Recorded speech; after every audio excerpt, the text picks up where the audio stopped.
intrinsically feel like observing it in our lived experience. And if we could just keep those sustained, like these conversations and the sustained community going, you know, to see more of it, because I think it's there. I don't think, you know, it's just building the habit. And I think that's different for people in San Antonio because traditionally it's been so siloed, you know? I like that. As you're saying, remain open. Like in San Antonio, I noticed that what high school did you go to?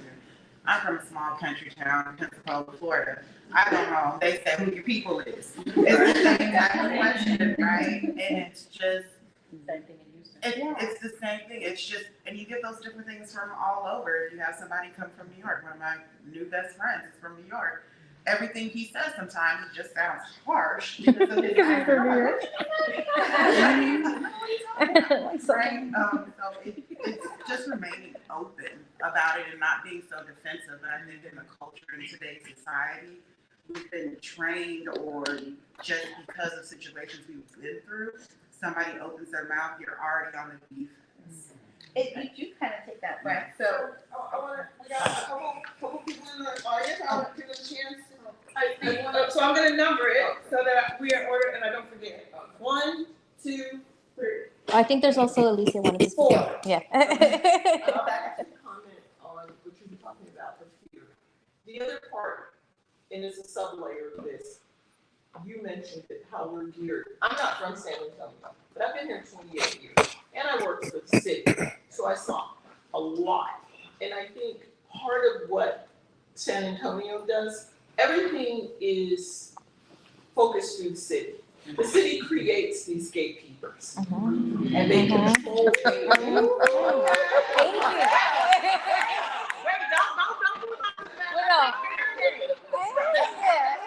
We're going to pause for a bit here because we needed to call it. We needed to call it. They direct. They say, well, this is a great company. I'm not going to name some of these organizations that, like I said, I've been here 28 years and I worked for the city. I worked for Brooks, and now I work for Textile, different animals.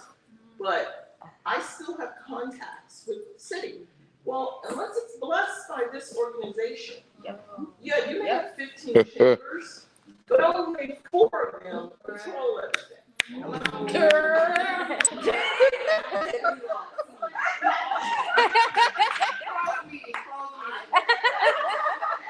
Shut it down. Where basically the city has said, and that's who funds a lot of these contracts. We're going to get this one organization, and everybody's going to follow under them.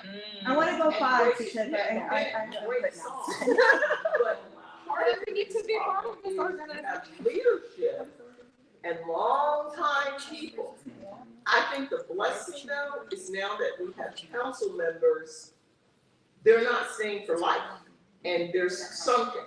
But it's going to take so long. But we need to be clear who's directing, who's giving. Bear County says that if you're Black, only one person can help you at Bear County. I live on the south side of San Antonio. My last name is Reyes. My children are Latino and Black. My kids can't be in a Latino organization. Okay? So, but the city says, okay, anything Black dealing with the Bear County, we got one person. We got one everything funnels through there. City, same situation. We have maybe 3 people. Chambers. Most of these chambers have a lot of the same people that are gatekeepers, have been gatekeepers for over 15, 20 years. I've seen them. I am still an outsider, but I do get some of the luxuries of being an insider. 28 years earns you that. I have to tell you guys, when you start talking about you've been here 6 years, 8 years, they're going to turn you off. And you're not going to get nominated for certain, you haven't been through leadership, San Antonio, or some of these other groups. You're not even going to get nominated for them. And you were talking about that. Well, and I'm not from San Antonio. I'll be clear, I grew up in Houston. But, you know, it is hard, and being a contractor in commercial construction is difficult for a woman. I couldn't begin to tell you how many times people thought I was the receptionist, taking notes, doing the pre-bid. It's hard out there. Have you ever been So, Your gatekeepers Oh, are for and sure. remember who the head gatekeeper is. It's true. so I'm gonna give a quick disclosure, and I'm gonna try to make it quick because I also have to use the restroom. So if I go off on a roll, someone reminds me, like, hey, you have to go to the restroom. So my disclosure, The dribble will Yeah. remind you. yeah, I'm like trying really hard. I'm like, just we're gonna sit really still. So I am not gonna speak on behalf of any of the businesses that I've worked with, right? I am purely giving my observation and my lens on what I've seen and through conversations, what I've had. Also, disclosure, I'm not from San Antonio. I'm from El Paso. I've been here for 13 years now. So one thing I've noticed is that there's such a variety of markets in San Antonio, places where, yes, the level of gatekeeping is real deep, the level of things of sharing, but there's also a lot of places where there is a lot of collaboration. A trend I've noticed is that the more corporate professional it gets, the more gatekeeping there is and the less BIPOC people we see there, period, right? So already what you're doing here, like, is a very restorative way of us talking about what are the issues and what it's not, and how you mentioned, maybe we should work on the how. There's also a little bit of why. Like, San Antonio, especially natives specifically, right? Now, we're not just talking native indigenous people, like people who started up their businesses along the way and saw San Antonio and grew with San Antonio, have been pushed out because of people that have money and come in from the outside. That's been the story of San Antonio. Like, tourism has built up because people who weren't from here pushed out the people that have already been doing that job, and because they had more money and resources, were more successful. Like, that feeling of scarcity and fear is real because that is what's happened. And we say like it's in the past, but COVID wiped out so many people that have had generational lives here and have not been able to rebuild that because they don't have the resources to do so. So in the West Side specifically, what I've noticed is that it's not, you don't see levels of competition like that. You have 5, 6, 7 auto shops on 2 blocks, and they're all working with each other. I'm asking, like, you didn't suffer? They're like, no, because I know my bro over there, and like, we send each other businesses. So you don't see that level in certain places, but you do see it when it comes to money. Because they recognize California. They're like, block building, that's California. They're about to take our business, and because they have nicer stuff, and so they're wiping us out, and they didn't come and meet us. They didn't even come and talk to us. Like, so there's a real feel of distrust, and a lot of it is monetary. So when you mentioned earlier platform, my first mindset was like, there's certain people that are going to have access to that and some people that not, and it's all going to be because of money. Remind me, I'm gonna piggyback on that for a moment. So, Once you finish, I gotta piggyback on no, that's all I've got right now, but I got to pee and I want to listen to you. Wait for you. Okay, hello. So I've been an entrepreneur in San Antonio for about 15 years now, and I had a business partner that was also my husband. And within that moment of growing that business, I recognized that there was a lot of opportunities where I was being engaged at. So the reason why I started my business was I couldn't find a job with all of my experience in procurement and purchasing and service providing and things of that sort. So what I have, and most recently, the reason why I started this second brand, post-divorce, was because of the tokenization that I had dealt with in San Antonio. So I didn't join any of those groups, the LSA, the NLC, and all those things. I would get brought in to speak. I would get brought in to mentor, brought in to provide a POV, and never really actually getting handed an application to participate in that programming. I would also get brought in to superpower things, which included, hey, we have half the budget, half the time, and half the team, make it work. And that created also a tokenization that also created a trauma in my entrepreneurial journey. So where some folks say, oh, I'm part of the chamber, I can't go to the chamber. I cannot walk into a chamber event because that person decided to make me into a fake superwoman and wrote horrible things about me, or coattail ride me to a chamber or a chair or seat, you know, things of that sort where I feel like, let me stay over here in my corner so I don't get taken advantage of, so that the ideas I present in my proposal aren't stolen. Many of things that I have created in this city since I got here, you will see them on billboards right now. Facts. Right now. And I gotta drive past them and just say, don't look. Don't look up. That's your idea, don't look up, right? And you gotta like really understand that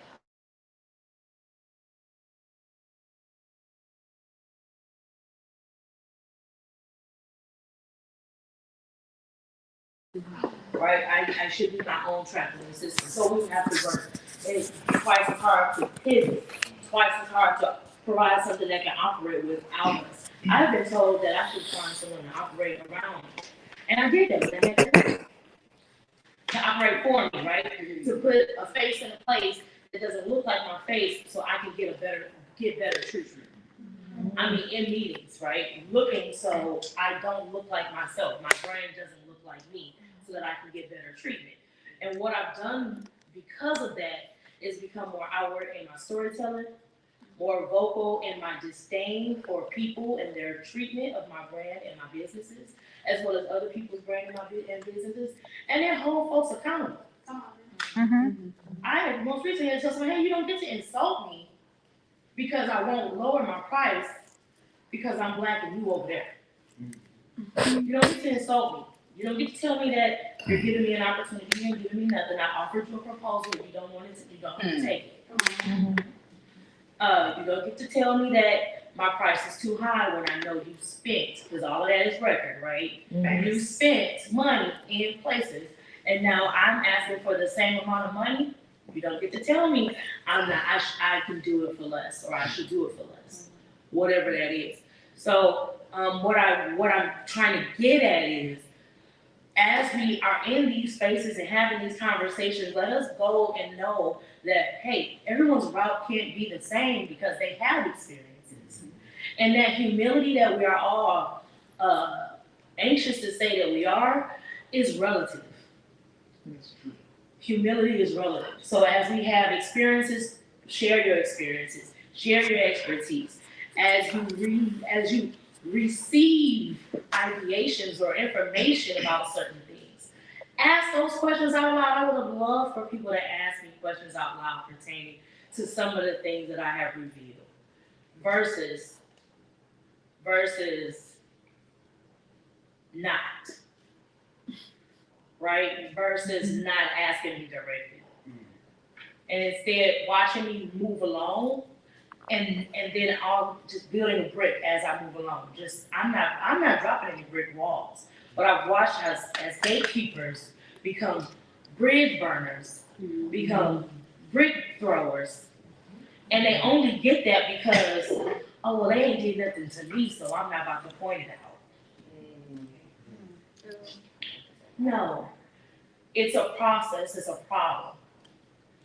If that process is the problem, we need to change the procedure right away. We need to do it as a crew, a gang.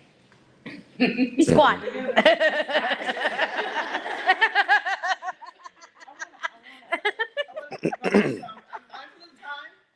know we passed the time. We got that. I don't see nobody making a break. Hang around.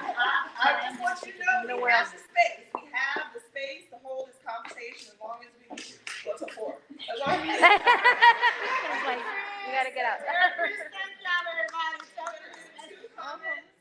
Yours respond, then you, but I want to tell you what's coming up. The next part after you all speak is we're going to talk about internalized oppression and why I feel like it is really the thing that's holding us. And I'll give a definition so we understand, because I don't want, first let me say, as DEI chair of NAVO, we speak from a humanitarian platform, first of all, which is why most of our events are in January, not February, and January because it's humanitarian month. Second, the space that we're in for NAVO with DEI is really about education and awareness, along with connection. So I would not let you leave this room without both of those things happening. So 1, 2, 3, and then we'll talk about oppression. Yeah, thank you. So native from San Antonio, and first of all, I'm just grateful to be in this space because I don't have my pulse even in my own city on the market, right? So I think this gives me a lot of insight. So I'm approaching this from a very curious place. So one of the questions that came up for me, and this may be for the panel, for anyone, was who is gatekeeping, right? That's I literally don't know, right? And so I think, you may have addressed that a little bit, right? And you may have addressed that a little bit, it has to do with more corporations and money and those types of things. So that was question number one that I had, truly, who is gatekeeping here? And second, what came up for me is I do a lot of business online, and it wasn't intentional, it was just how I started. And, one referral led to another. And so, but what I will say is that I was starting to think about my own bias about the people in my industry. And I said, if I was looking for a coach, where would I go? I heard there's 2 or 3 coaches in here, right? I would go online. And then I started asking myself, well, why? It's because that's where my relationships are. No one has reached out to me knowing that I'm very active on social. No one has reached out to me and said, hey, I'm in San Antonio. I'm a coach, let's go have coffee. So my invite to the group was to take the conversation past this networking group and to take, put in the work in the relationships so that you can truly understand if this is someone you can help or someone you can connect them to. Because oftentimes, I spoke to just a few people here, not everybody, and I don't know just yet, even with the people I talk to, on how I can help them or who I can connect them to, because we just haven't gotten that deep. So, it's just an invitation, and most of you may be already doing that, but if you're not, and you're somebody like me that is just kind of getting yourself out there again, it's an invitation to do that with a couple of questions that I had. Yeah. That's awesome. First of all, you're amazing.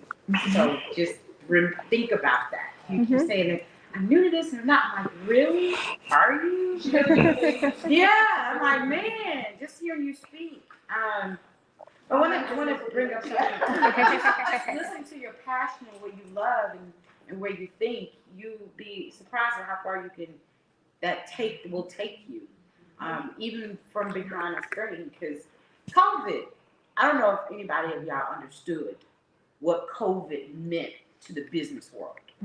See, everybody keeps thinking about what it did to us individually, but my lens looked at it through the business world. Because it was like a tree, and I'm gonna say the truth, and it shook them dead leaves right off. And it shook the dead leaves off, and I call it dead leaves because those are the people that were operating in the moment. They were not operating from the roots, which means a lot of people's businesses were not rooted. People often say all the time in a business, first question I ask when a business approaches me is it a hobby or a business? Because there is a difference. Usually I offend somebody and I don't care. Because if you're going to approach me to do business with a large corporation, I don't need a hobby. I need a rooted business. The second thing I ask them, after I ask them if it's a hobby or a business, are you ready to do business with a large corporation? And usually it's the answer, yes, and I start rattling off about 5 questions. Oh my God, you're saying that. I don't know, this is a conversation. But I start rattling off 5 questions, and by the time I get to the 3rd one, I just look at them real crazy. Yeah, I just give them the crazy face I think you just answered your question, because I'm not going to sit here and entertain the other 2. We haven't got past just those 3. I say that is because I think people, someone said something in the room, and we tend to do this in business. But I'm sorry, the business world is the business world. If you're not ready to be in the business world, if you don't have at least a somewhat thick skin, you need to be careful about the spaces you want to go into. Because the business doesn't understand that. It's about dollars and cents. you don't know your value in the dollars and cents, and you're not willing to go out there and fight for the dollars and cents, because I'm sorry, I don't care about a gatekeeper. I will kick that door right in past you. You're not going to stop me from where I need to be. I come from a town I call Hustle Town. Someone said, if you can't make it in Houston, Houston is New York and Texas. If you can't make it in Houston, you can't make it nowhere. But what I love about Houston is the network it has. Ain't no problem going, you want to go, you want to go where? You want to do what? Come on, let's go. You know, matter of fact, and I'll tell people this in Houston, I'm going to walk you through the door, but I'm going to leave you there. You on your own. I'm not here to handhold you. If you're really hungry, and I'm using hungry.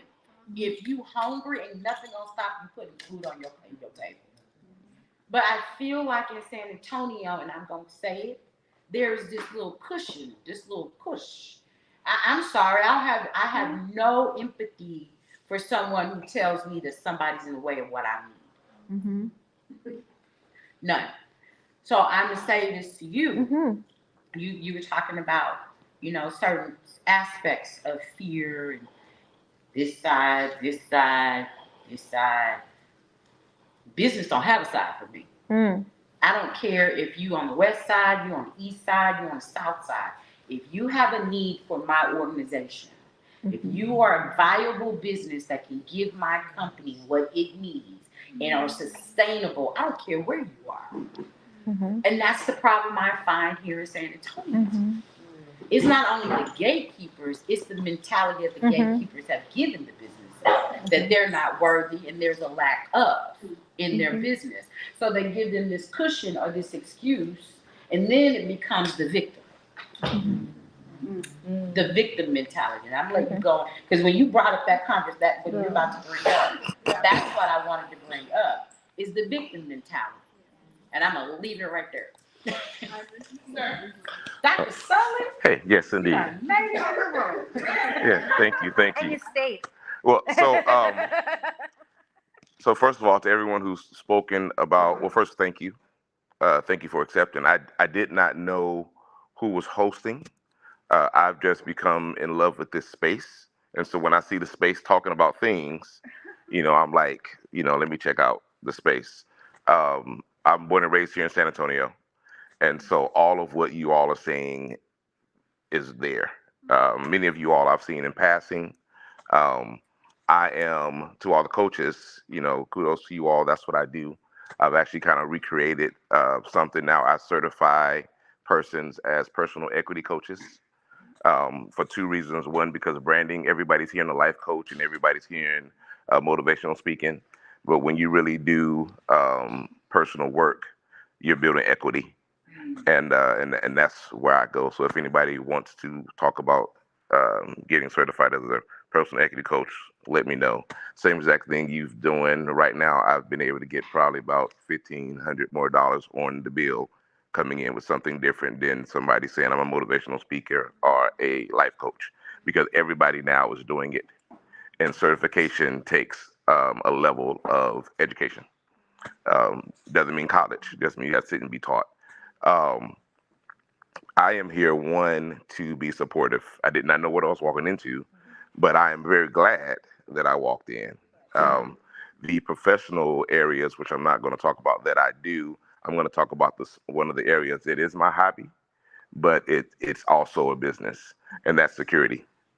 I like to show up because sometimes when you all do what it is that you all do as women, it's just good to have, whether you need be in a full uniform or a suit, to know you got a gun that will jump up in front of somebody and say, "Excuse me, sir, she's talking."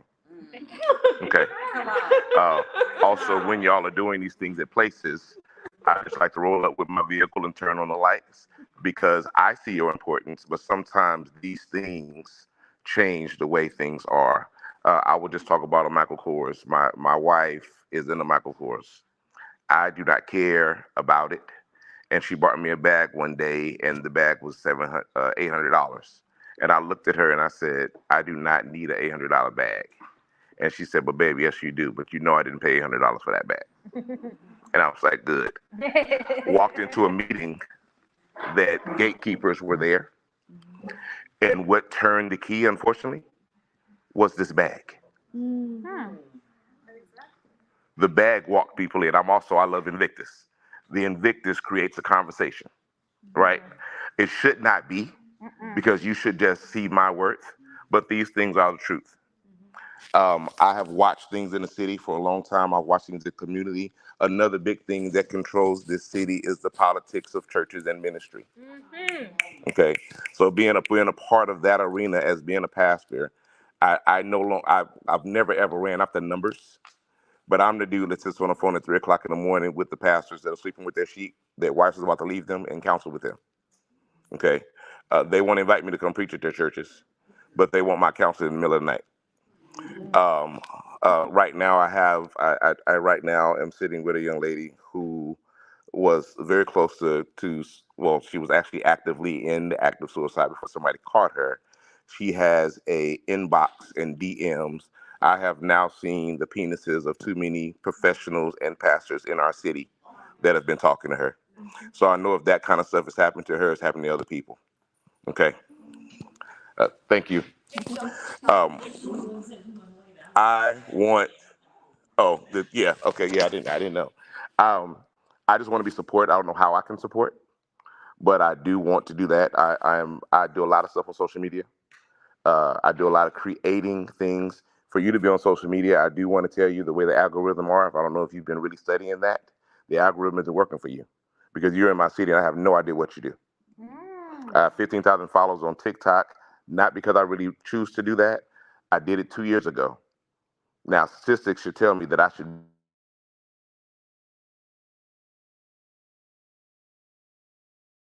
like somebody doing um, Nabu, let's just say on Facebook, and then there's now Boo on Instagram, and then there's Nabu SAT on YouTube. That doesn't run everybody. When you hit Dr. Sully Speaks, you see everything that I do. And sometimes we don't know to do that. And so I come in and under to make sure you're doing that. For you to be having a conversation about who you're not connecting with. One, people are sharing things they shouldn't be. People are stealing things that they shouldn't be. But the gatekeepers have indeed taught us a way of doing things. But one thing, the way you take a gate down, the only gate that I know most about, and I'm not trying to preach, is Jericho. You take a little time to shut up. That's really what y'all are doing in here. You pull the team together. We're not talking out there right now. We're talking about here. Then you set a time to walk, and you knock that gate down. The gate will come down. You just have to keep applying the pressure. And so I want to let you all know that you are very supported. However I can assist. If this was a meeting that was supposed to be an open meeting, I'm very disappointed that other men did not come to step in. If it was not, thank you so much for allowing me to come in. And I did not feel outcasted at all. Um, I've been knowing Shantana for years. And so if there's anybody that can vet me best, she can vet me very good. I love what all of you are doing. I've seen a lot of people. I've had a chance to work with Lydia a couple of years ago with Dream Week and some other things, and I work with Christina. I'm sorry, Christian. I mess that up all the time. But I appreciate her because she keeps the boundaries of business clear where gatekeepers have taught us it's okay to press. There's one, we just did an event and she said one word several times that upset so many people that checked me in a real good way. She simply said, I'm not an event planner. And that upset many people because people thought when you came into the room that it was going to be all these different things. That was not what the contract said. And with us, a lot of times we are loving on people so much, but I want to tell you, turn your love around and make your dollars make sense. I don't think we all know what we're worth. So I want that would be a place that I would love to have some small conversations. And everybody in the room, I'll tell you right now, has a free 1 hour session whenever you want with me for me to just sit down and help you navigate where you are. I don't create anything. I just listen to the equity and tell you what you've been telling you and make steps to get it done. So thank you all for letting me be in the space. Appreciate it. Thank you. Welcome. All right, so the truth is, you are all oppressors. You are all oppressors. And it has nothing to do with what you think it has to do with. Because it means that you fill a space and you keep other people from the spaces that you fill. Whatever that looks like. Not sending the invite, not sending an email, not sending the reminder, not sharing the event. Those are all oppressive things. But what happens is we learn from being oppressed how to manage other people in other spaces. So I learned when I go to a space, they only want one of me in the room. I'm not telling nobody else because it's only the one of me, and now I'm an oppressor. But the other thing that happens is I also am operating out of internalized oppression. So I'm walking into a space saying, I know I'm the only one, so I gotta do a jingle, I gotta sell it, I gotta make it good, I gotta go above and beyond, I gotta do 10 times more for 10 times less, because I'm a woman, or I fit a box that they're trying to check.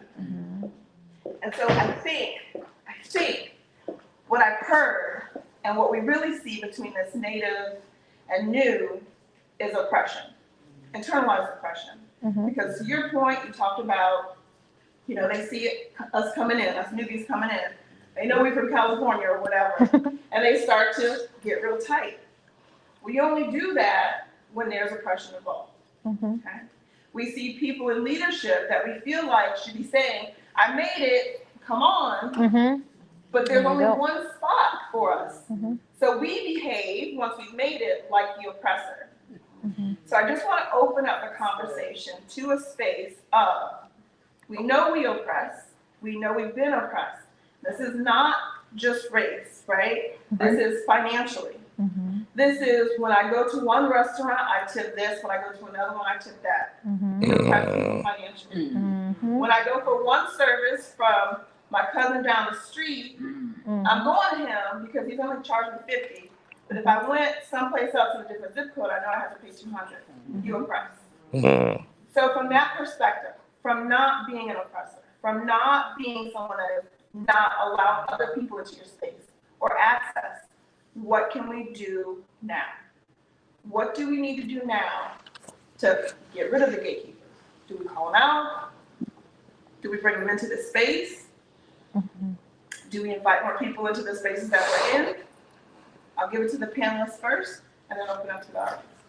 I wanted to say something because it was about something that you had said, but it kind of ties to what you're saying is you were talking about COVID and I was fortunate enough to be contracted to give courses. So the city contracted me to give a series of courses to business, other nonprofits who were supporting small businesses who were in it, you know, in that moment. And because they were struggling with getting small businesses to come get these free resources from these nonprofits. Like, yeah, so it was like the plan to make a plan, you know? Like, we can't, like, we've got, like, the city's given us all these millions of dollars, you know, distributed to different nonprofits within sections of the city. So it wasn't like it all. I work for one. We're one of those. So I can, I can. And, but they couldn't get these small businesses to open up. And also during that time, I was on a group of people that were pulling through applications of people who were applying for the, not bailouts, but, you know, like the money, the relief and all that. And vetting them to see, are these people who, you know, this money would be wisely spent for, or, you know, what have you. And so they were having to provide information about their financials, about their, you know, so like I'm seeing both sides of this, you know, a little bit in this time. And there's a couple things that occurred to me. Number one, I won't say who or what because I don't want to be caught, but there was a person that said, you know, we want to pair people, you know, our nonprofit exists to help bring better mentors from the other side of town into our side of town because we feel that they would be just as successful and they would be able to scale if they could sit in a room with the Tony Robbins of the world, right? And so, and so, like, imagine, because, like, I've got to keep it, like, tight, right? Because you can't be, you know, we're not here to make anybody upset. We're not here, like, I'm being paid by the city. So, like, you know, you've got to keep it, you know. And so, I said, interesting, you know. So tell me a little bit more about that. You know, how does that look? And so, and she's like, well, we can't convince people to come and use our facility. And I said, well, what are you trying to accomplish? What is the promise? Oh, well, we can't promise them anything. I said, well, but you just said that you believe that you can make, you know, JD's Auto $1 million company if they just only have better mentors. It's like, well, maybe not as good as that, but like better than what they're at, you know? And so it was kind of like, do you even believe in your mission? Yeah. Are you sure? Are you sure that's what you're trying to do?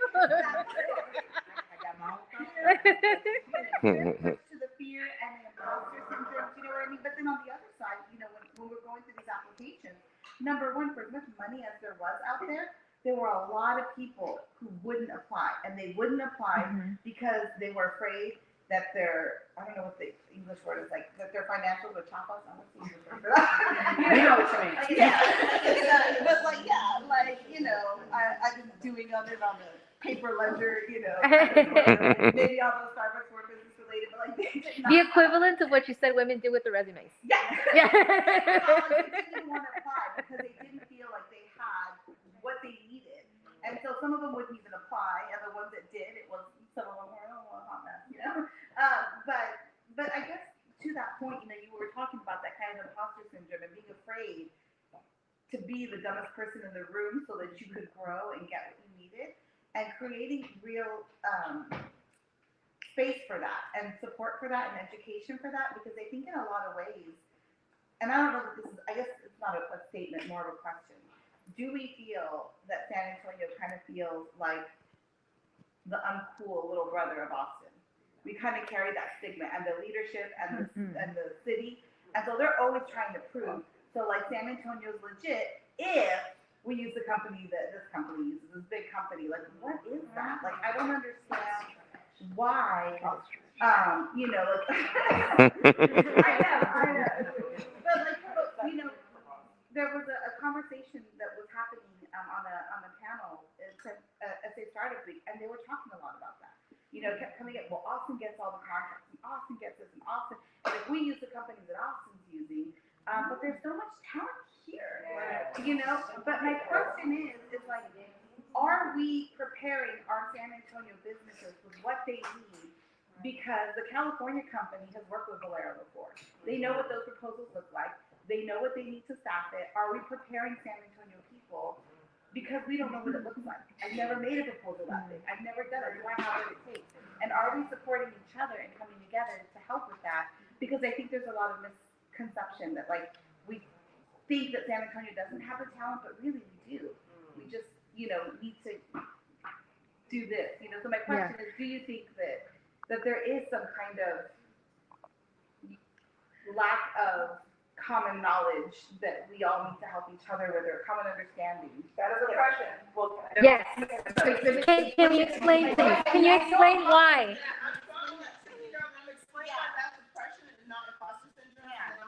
Yeah. I was gonna say, I hear the word fear a lot, and I think it really roots to a lack of education. I mean, that was my background. I went to school for education, and I mean, I went to school for education, not business. My parents are not business owners. My parents barely know how to manage their own finances and have had to learn through experience. They had traditional jobs. So yeah, my sister went there to school for that, but she's doing her own thing. So she doesn't have time to teach me. I mean, I've been in business for 8 years. I still don't have a business plan. Why? Because I've never been taught how to create one. And a lot of times we go to these cohorts, we get these resources, and they give you a template and send you on your way. I don't know what to do with that template.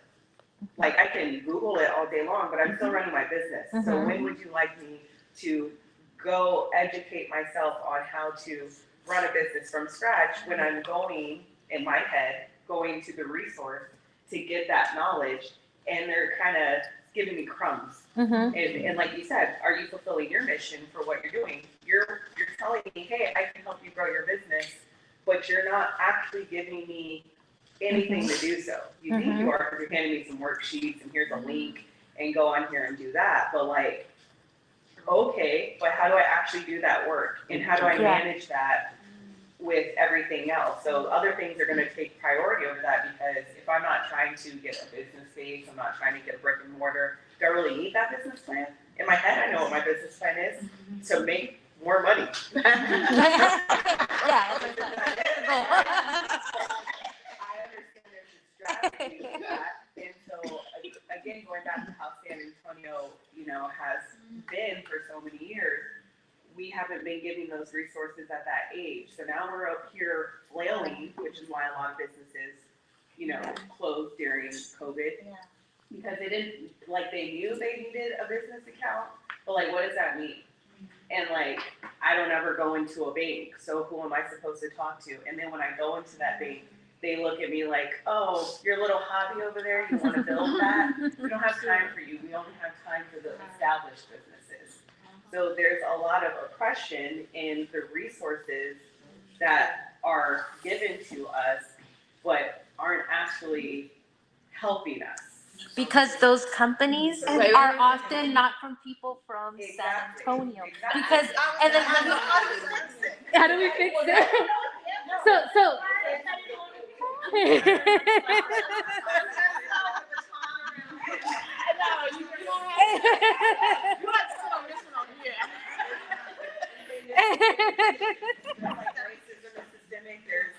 This is the United States. The United States is keep the poor poor and keep the rich rich. And so there's a lot of gatekeeping just generally in this world. And like you said, we don't need to be gatekeep.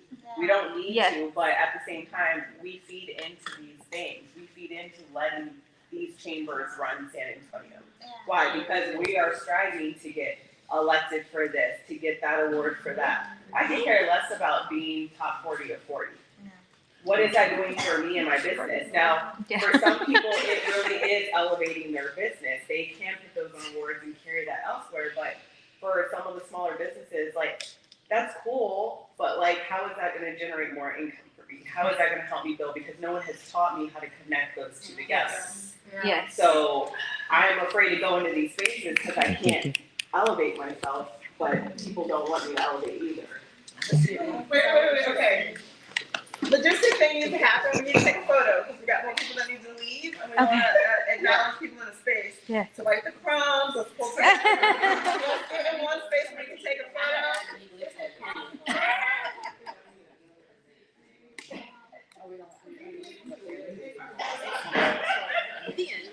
So we're gonna stand down here. And then we will get back to the conversation. I think I remember the order. We're doing something. I do not.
I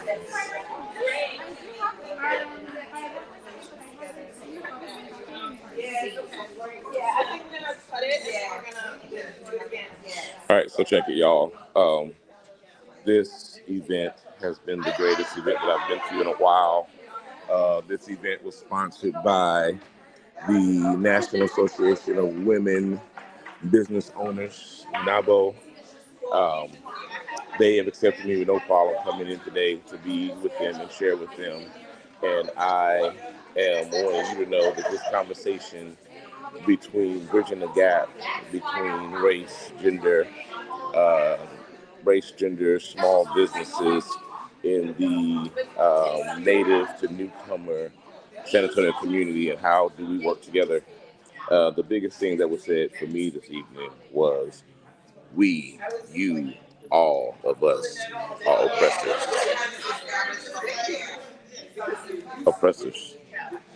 Accept it, realize that's who you are, and learn how to not oppress the room, as I am learning on today. We will talk to you. This is Dr. Sully Speaks. New show coming up. This is the first episode, I guess. Not episode, but the first shout out of MOB. That's right, MOB. We are moving in to this place of stand on business, SOB, stand on business. So let's do it. Let me see if do I even have any of my stuff in here already. I don't know if I do, and I don't. So, all right, we will talk to y'all. God bless you.